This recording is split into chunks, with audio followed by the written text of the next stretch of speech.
they didn't understand how much work like owning a business is or running a business is. This is not rocket science, right? As a philosophical point, but it's like owning a business isn't just a matter of like having money and then checking in on it every once in a while to see how much it's grown. It's a job. It's more of a job than a 9-to-5. Most 9-to-5 jobs, right? It's a 24-hour-a-day job that requires an incredible amount of attention and effort and skill and good luck, but just this combination of things that most philosophers just seem to have no real clue about.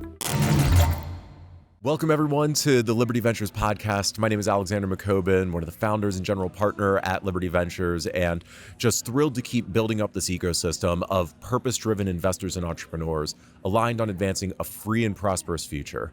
And today, we've got someone with a little bit of a different background, but someone who has a lot to say about business and business ethics that applies to everything we're doing with the ecosystem.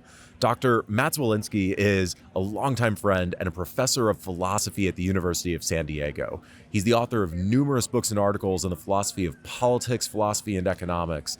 And in 2011, started the Bleeding Heart Libertarians blog, which for 10 years explored the compatibility of free markets and social justice, in addition to all of his writings with other great individuals like Dr. Tomasi on the individualists, radicals, reactionaries, and the struggle for the soul of libertarianism, the intellectual history of libertarianism, and lots on business ethics itself. So, Matt, it's great to have you here. Thanks for joining us. I'm absolutely happy to do it. So I always like to start by just providing context for everyone listening with your story, what's led to who you are and what you're doing today before we start diving into applying it to this community. And I'd love for you to just take a couple of minutes and share that with us, if you will. Yeah, happy to do so. I'm a philosophy professor, which if you asked me when I was 15 years old what I wanted to be when I grew up, that wouldn't have been on my list because I didn't actually know it was a thing one could do. I thought philosophers were things you had like back in ancient Athens, but that wasn't simply a job that existed anymore. I kind of stumbled into philosophy by accident when I was an undergraduate at Santa Clara University, which is a Jesuit university, good old Jesuit university that still requires people to take philosophy classes as a prerequisite for graduating. And I took the course, I fell in love with the topic, and I thought, wow, this is exciting. These are big, important questions. I had previously been planning to go to law school and work as a lawyer because, I don't know, that's what a lot of people I knew seemed to do after college graduation. Then I worked with a lawyer for a summer, and that pretty much killed that aspiration fairly quickly. But philosophy I really loved. It seemed important. It was asking questions that mattered about the meaning of life, about the purpose of government, about how we ought to relate to each other as human beings. These are deeply important, practical even, questions. And questions that I thought that maybe I could have something to say about, but I certainly wanted to spend more time thinking about. And so I ditched the law school plans, applied to graduate school, got very, very lucky to wind up in a good program with some people who knew what they were doing and knew how to mentor me along into a position where I could actually do this for a living. So I graduated from the University of Arizona with my PhD in 2003, got a job at the University of San Diego right afterwards, and have been there ever since, teaching courses in business ethics, in theoretical ethics, in political philosophy, philosophy of law, and most recently a kind of interdisciplinary cluster called philosophy, politics, and economics. And it's wonderful. I feel really blessed to have found myself in a situation where I can think about and write about and talk about ideas that matter for a living. I'm just tremendous amount of gratitude for all the people who helped me along the way. So you approached it very differently than me. I was a philosophy graduate student, as you know, and I had the dream of potentially living out the life of a Greek philosopher or an Immanuel Kant or someone theorizing, and realized academia wasn't like that anymore for me. So I have the utmost respect for you actually pursuing it when you realized what it was. And for this audience, we're mainly talking to investors and entrepreneurs. I want to dig into the business ethics side of your work a little bit. And so wondering if you could share a little bit of the kind of research that you've done there and how you approach business ethics. Yeah, so business ethics was one of the first areas of research that I got into once I got my PhD and started publishing. And what drew me into the field was um, a couple of things. One was a sense that, again, there were some really important questions here to be answered. So I thought, the role of business in society. Um, is substantial and can do tremendous harm or tremendous good. I think business has been a force for both in history. Some of the greatest conveniences, the greatest essentials of life today were created by entrepreneurs who had an idea and who had the acumen to turn that idea into a reality. So on the one hand, there's that, but on the other hand, you have a lot of fraud, a lot of deceit, a lot of shady dealers out there who 100%. are trying to make a quick buck in any way they can, without regard for the underlying principles or the long-term commitment to customer or societal well-being. So I thought, there's some really important issues here, and the people who were writing about business ethics at the time, I thought, weren't doing a terribly good job at understanding the field. So business ethics was a field dominated mostly by philosophers, and dominated mostly by philosophers who really didn't understand how markets work. They didn't understand capitalism. They didn't understand entrepreneurship. They didn't understand the kind of dynamic risk-taking that's involved in being in the world of business. And so I thought that lack of understanding was leading them to make some pronouncements about ethics that were really quite fundamentally misguided. And so what I wanted to do, because I did have a bit of an economics background, was to take some fairly uncontroversial economic ideas, bring them into the world of business ethics, and see how that changed the game, how that changed the kind of conclusions that we reached about what's ethical and what's not. So when you say that they misunderstood economics, markets, entrepreneurship, and you wanted to bring just some basic uncontroversial principles into the field, what were some of those principles or some of those misunderstandings that you wanted to correct? Well, so for instance, I mean, I haven't written much about this particular issue, but a lot of philosophers who were teaching business ethics spent 90% of their course talking about ideas of distributive justice, right? Meaning, who gets what essentially in society? Is it fair that the rich have this much money and the poor only have this much? Is it fair that there's this much inequality between CEOs and workers? And those are all fine questions to ask, but you got to understand how markets work in order to be able to address those questions intelligently, right? So a lot of philosophers seem to have this view that if you were a business owner, what that meant was you owned a bunch of wealth, and then kind of by magic, you were simply able to turn that wealth into more wealth. Whereas if you didn't have wealth, you were kind of out of luck and there was nothing you could do about it.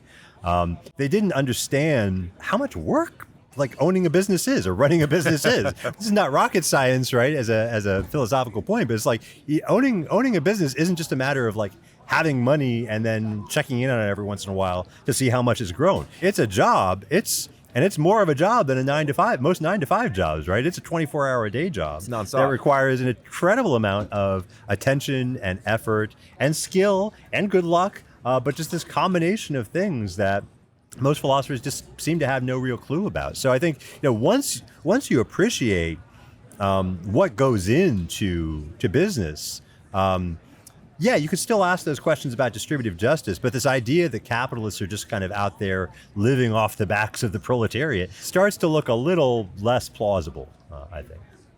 100%. And I also find that oftentimes in philosophy, there's the sense that wealth, it just exists. It's a pile of gold that Right. someone's sitting on. And so then we can talk about how we distribute this instead of understanding the working capital that's actually involved in how much people are worth, quote unquote, and how that's tied up in productive endeavors in order to maintain and create new value. That's right. I think a lot of philosophers tend to take what I sometimes call a static view of these distributive questions, right? So philosophers are fond in thinking in terms of thought experiments, right? So they'll say, imagine an island where Fred has 10 bananas and Barney has 0, right?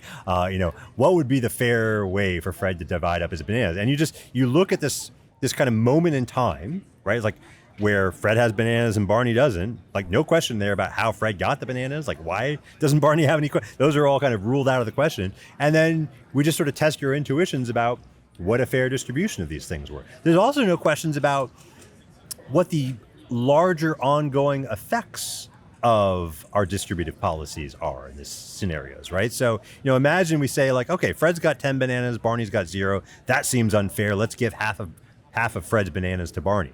Well, okay, now what happens tomorrow, right? When Fred's out there, climbing up trees, cutting off, like how does this policy that we've just enacted affect Fred's future incentives to generate more bananas, right? And how does whatever we've done to Fred's incentives affect Barney? Not today, but tomorrow or 3 days from now or next week, right? That dynamic perspective about how institutions affect people's incentives and behaviors over time is very often completely ignored in the philosophical thought experiments that were driving so much of business ethics at the time. So these are great highlights of what was done wrong before. What were some of the conclusions that you drew as you started to do more research into business ethics and started to bring some of these principles into it? So like any academic, my research was relatively narrowly focused, right? So I kind of picked one problem that I wanted to work on and then kind of ground away on it. And the problem that I landed on by a weird chain of events was exploitation. This idea that sometimes in a market economy, you have some people or some firms that are exploiting others. They're taking unfair advantage of some vulnerability in others.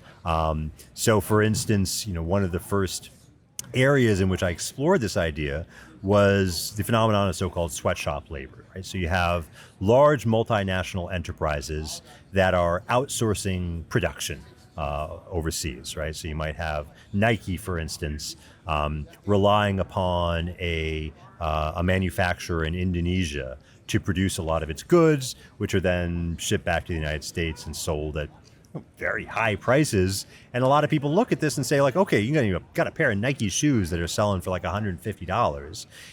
The people who actually made those shoes are making 10 cents an hour, right? Like how can that be fair? How can that be just? Isn't Nike just taking advantage of those people? And shouldn't we do something about it? Maybe we should boycott Nike, right? Or maybe we should try to get some laws passed that'll regulate what Nike can do. That struck me as interesting and important. And on a live issue at the time, I started writing about sweatshops probably around the year 2000. And at the time, this was a big issue on a lot of college campuses, including the University of Arizona, where I went to school. U of A had a contract with Nike to provide a lot of its athletic apparel, and news stories were coming out about the conditions in some of Nike's factories. And so you had students like staging sit-ins in the president's office demanding that they cut their ties with Nike over these abuses. So I thought, like, I want to get in and think about this a little bit more carefully, both about the kind of underlying moral issues and the underlying economics of it as well. And so what that led me to was a conclusion that, well, typical academic conclusion, right? But things are a lot more complicated than they look like at first, right? So yeah, it's difficult to talk about complicated issues in today's world, but academia seems to be one place where you can dive into that still. Maybe a little bit too much. Academics are sort of in love with nuance for nuance's sake at sometimes, but the world is a complicated place. It's rarely as black and white as most people make it out to be, and that's true in a lot of places, sweatshop labor included, right? So there are some genuinely bad actors in the world of international business. There are some people who really do abuse and exploit their workers. There are cases of sexual assault, of physical abuse, of coercive imprisonment of laborers, essentially kidnapping, all kinds of really horrible stuff that ought to have attention drawn to it, and that ought to spark a lot of public criticism and action to the extent that we can do something to correct those problems. But in terms of the more basic issue of, well, is it unfair of workers to be paid so little for shoes that wind up selling for so much? That struck me as much less clearly objectionable. So it's true that compared to prevailing wage rates in the United States, people in the developing world who work in these factories are not earning very much at all. And so if you make that comparison, which of course is the natural comparison for people in the United States to make, it looks really bad. But if you go one step further and you compare wage rates in Nike's factories in Indonesia with wage rates elsewhere in Indonesia, then the picture starts to change pretty dramatically. And what you see is that firms that are associated, that have a kind of subcontracting relationship with a multinational enterprise, often actually pay substantially higher wages than wages elsewhere in the economy. That the working conditions in these factories, while again bad by American standards, are often much better than working conditions elsewhere in the domestic economy, which shouldn't really be surprising when you stop to think about it, because when these sweatshop jobs open up in these countries, people often line up around the block to apply for one of these jobs. And why would they do that if there was a better option available to them, right? If sweatshops really were taking egregious advantage of these workers and they could do better elsewhere, then why wouldn't they? The fact that workers are lining up for these jobs is an indication that those jobs are far superior to any available alternative that those workers have open to them. And that, in turn, should send a pretty strong cautionary note to any well-meaning activists who might want to intervene on sweatshop workers' behalf. Because if you think, well, sweatshops are evil, we should get a law to get those things shut down, and you succeed, God help you, what you've just succeeded in doing is taking away the least bad option that those workers have open to them. What you've done is you've taken people who are already in a pretty bad situation and you've made that situation worse. So we really, really need to be cautious, I think, even when we're trying to do good in the world, that we're not inadvertently going to produce a set of consequences that is very, very different and much less palatable than the consequences we intended.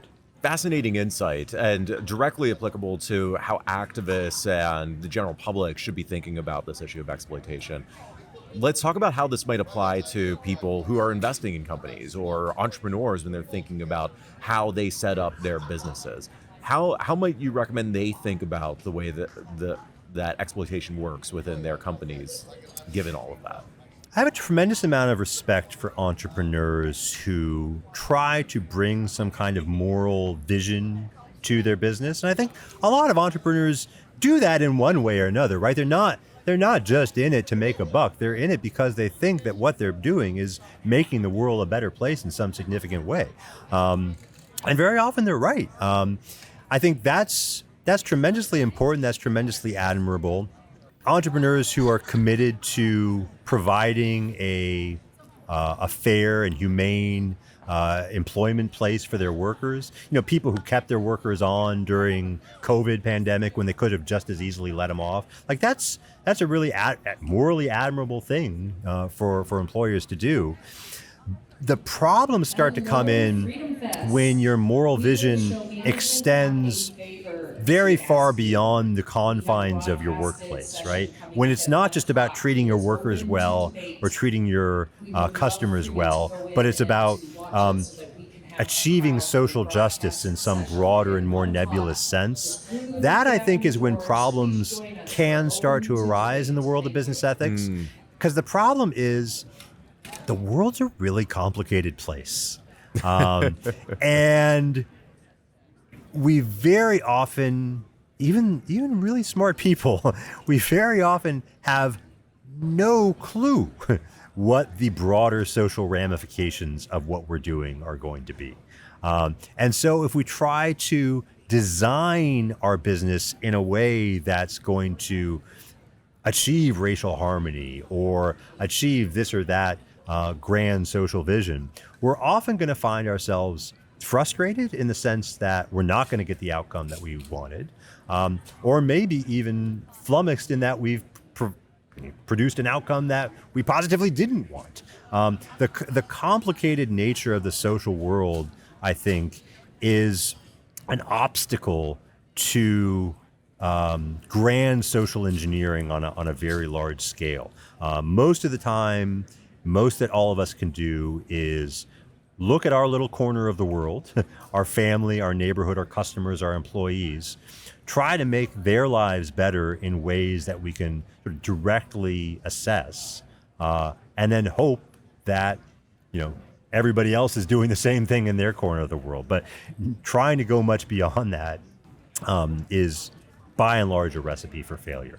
What I think is really interesting about that is it's very in line with the recommendation for just being successful in business as an entrepreneur that's often given, that if you try to boil the ocean, you try to solve too many problems, you think you're going to do so many different things at once, you often do all of them very badly and you're not going to run a successful business. And I'm hearing something similar from you, that if entrepreneurs or investors are trying to solve so many problems at once, moral problems through their businesses, and they're trying to have these grand impacts with what they're doing, that may lead to them actually being less successful than if they were to narrow down on the kind of moral benefits they're trying to provide to other people. It can, yeah. I'm not saying it can never work. It's a note of caution, right? It's a note of, I think, humility, that the world is a more complicated place than most of us appreciate, and that it's often hard to do good in a very grand sense, whereas it's often pretty easy to do evil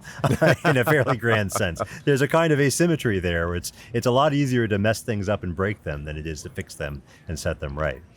I think that is a fantastic insight to share with the audience. And so I want to wrap up with just one more question for you, Matt. I always give the recommendation to people that if you want to get to know someone, if you want to get involved in a new type of business, or you just generally want to build a connection, the best thing to do is to offer to help, to offer to give some kind of value. So if anyone is interested in what you're working on and wants to carry this out, or wants to learn more about philosophy, or whatever it is that you're working on that you're interested in, and if they were to reach out to you and say, I want to volunteer to do X for you, what would you say? What would you actually respond to and say, that's interesting, let's talk? That's a great question. Yeah, because I'm kind of a one-man show. I sort of, I read a lot of books, I write a lot of things, I speak to a lot of people, and I've sort of gotten used to doing all that myself. But boy, it sure would be nice to have some help every once in a while. I think the more people that are just kind of spreading the message about the way in which markets work, right? The way in which, what capitalism is, telling their story, right? If you're an entrepreneur and you have experience with the world of business, sharing that with people who don't have that kind of direct experience, just letting them know what it's like, right? Like, what are the challenges that you face? What are the opportunities that you encounter? What are you proud of as an entrepreneur? What gets you out of bed in the morning and lets you look at yourself in the mirror and think I'm doing something important in this world. Sharing that kind of story with somebody who maybe doesn't have that kind of direct experience, it might not produce any kind of immediate result, but you've planted a seed in their brain so that when they're thinking about business in the future, when they're at the polling booth, when when their kid is in school and they're learning about, the robber barons or something like that, they've got an idea in their head that they can draw upon to maybe correct and provide a fuller story of what the world is like in a way they wouldn't have otherwise. So my advice really is just share your story. Share, we all live in our own little bubbles. We all have areas of experience that are near and dear to us, but for most of the world, most of human experience is a mystery to us. And so the only way we can cure, or at least ameliorate this ignorance that we all suffer from, is to share our stories with each other. I love that. And I think that's a great recommendation for anyone listening. Share your stories so that other people are able to learn from it. Matt, thank you for all the research that you're doing, for joining us today, and just for being an amazing person. Thank you. My pleasure, Alexander. It was great to talk with you again. Same.